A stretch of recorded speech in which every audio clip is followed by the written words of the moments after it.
You're such an asshole.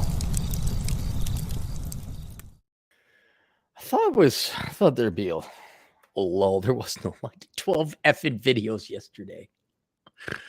And I run 6 miles. Oh, Cappy, getting back in fighting shape. Because you don't have taxes anymore to do. Hi, Cappy. I'm a big fan of your work and want to get your thoughts on something. I like how people consider this work. It is work in some regard, but they're like, I like your work. I'm like, you should have seen what I could have done if, like, you know, a company employed me and like legitimately so. You could not imagine what I have accomplished if there was like an establishment behind me.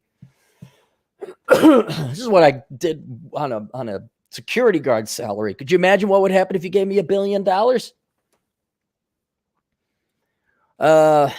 38 going on 39-year-old male with no debt and net worth of a little over 800,000. Of that, the vast majority is tied up in qualified retirement accounts like 401ks and IRAs. No mortgage. Me and the GF rent. No kids. Long-term girlfriend. No plans to have kids. I'm a project manager in a particular industry, living in a major metropolitan area out east, making roughly $150,000 a year.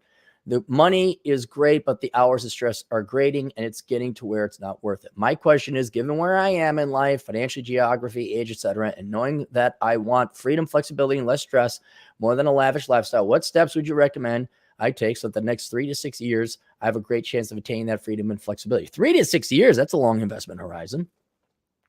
That's plenty of time. I thought you'd be like, want to be out like, where should I be next year? I'm like, well, yeah.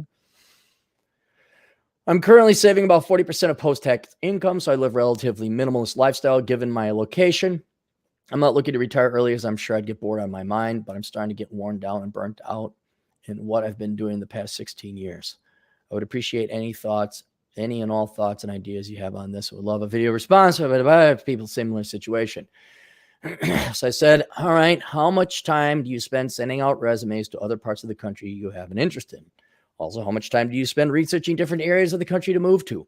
Finally, what would your girlfriend do? I put our. I'm sorry, dude, that's a typo. I did not mean to indicate we were time sharing your girl. What would your girlfriend do if you move? Is she okay moving? Does she have a career to worry about? Sore throat pricing.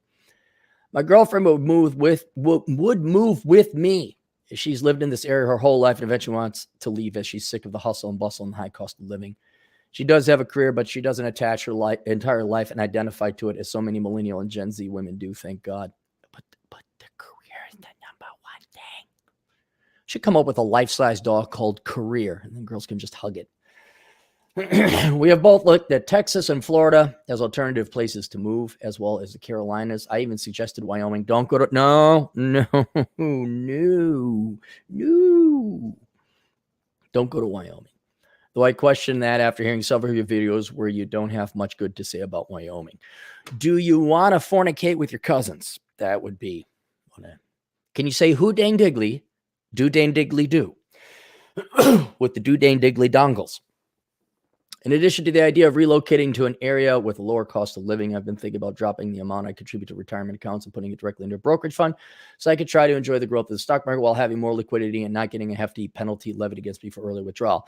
Yeah, if you're looking 3 to 6 years, I mean, there's no guarantee the stock market could certainly be down 6 years from now, but that lengthy of an investment horizon, the statistics are low, though they exist, that you lose money on that.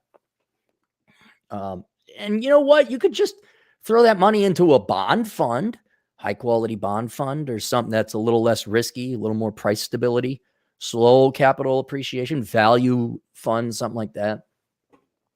I mean, you're throwing all your money into a fund, retirement funds that you can't tap, so you couldn't buy property, and you don't have, I think you're doing just fine on your retirement funds. Matter of fact, I'd start building up some cash or cash equivalents so that you can have a 6-month living fund, emergency fund, and a slow micro FU fund, and ultimately maybe even a big FU fund. But you would need to build up, if you could build up 6 months of savings for you and the GF, that'd be good. Then you could just split town. The only reason I haven't is because I see boomers, my parents including, living their retirement years like starving freshmen, college freshmen. It scares the shit out of me. Okay, you got $700,000. You're 39. That's another 30 years roughly of potential growth. You got enough now. Okay. You got enough. I'm not saying don't throw money into your 401k, especially if you got a match. Yeah, absolutely do that. But you got enough now. Okay. Now start throwing it into other things, maybe housing down the road, and certainly some cash. You're done now. Okay. You understand? You're done now. You got it. You got it. You beat it to death. The horse is dead. Ultimately, I'm curious what you would do if you were in my shoes, what next steps and action plans you would take and put into place. Any thoughts? Well, you didn't tell me if you applied for jobs. I'm getting sick of this question, guys. I am on a job X, Y, and Z I don't like about. Did you apply for other jobs? No. So here's what you need to do.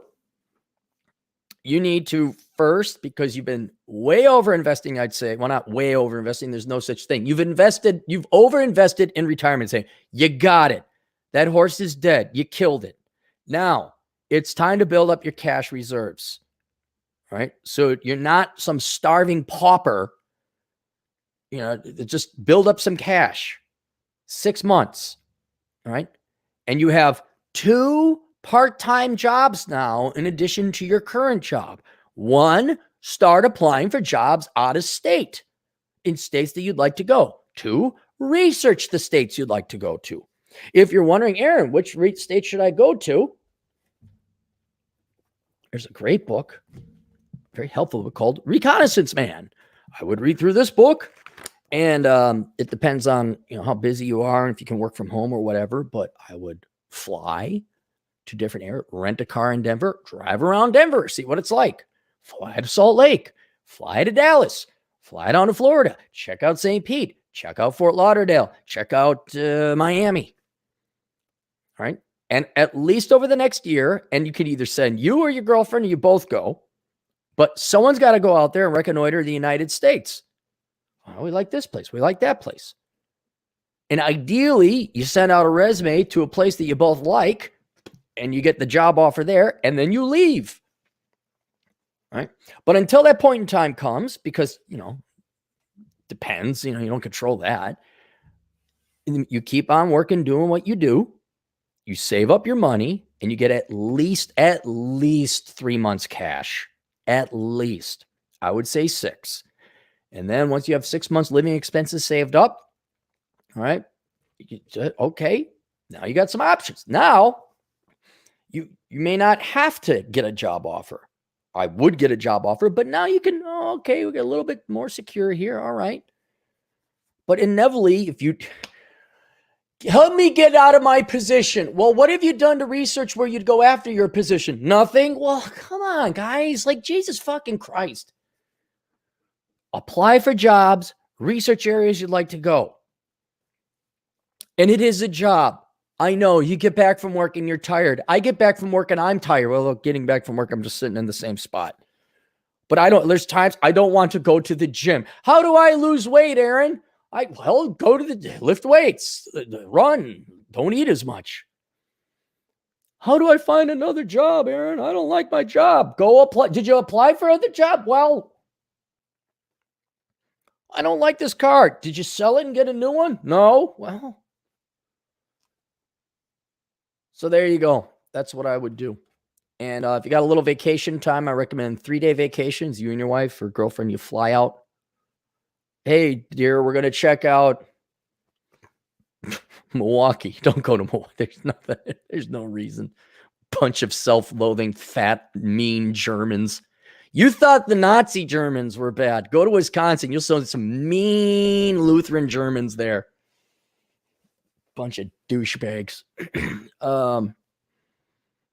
Yeah, okay. And then you fly to Milwaukee. I don't know, because you hate yourself. You want to go to a place that isn't Chicago, is colder than Chicago, but has about the same crime. Yeah, go to Milwaukee. Sure, okay. I live in Milwaukee. Oh, check it out, babe. Hey, there's a lake and some beer and a shitty baseball team. All right, there you go. Goodbye, Milwaukee. Oh, look at all the crime. Yeah, just you got to travel Send out resumes. And then when you have opportunity, then you can, oh, I got a job offer for 150 grand. And it's in Houston and it's warm there. Let's go, babe. All right, that's it. Save the dogs, Todd. It's only one. The other dog behaves. The other one doesn't need discipline. The other one sits when you say sit. It doesn't whine. It doesn't constantly ask for attention. All right, that's it. Questions, answers, assholeconsulting.com. We'll see you guys later. Toodles.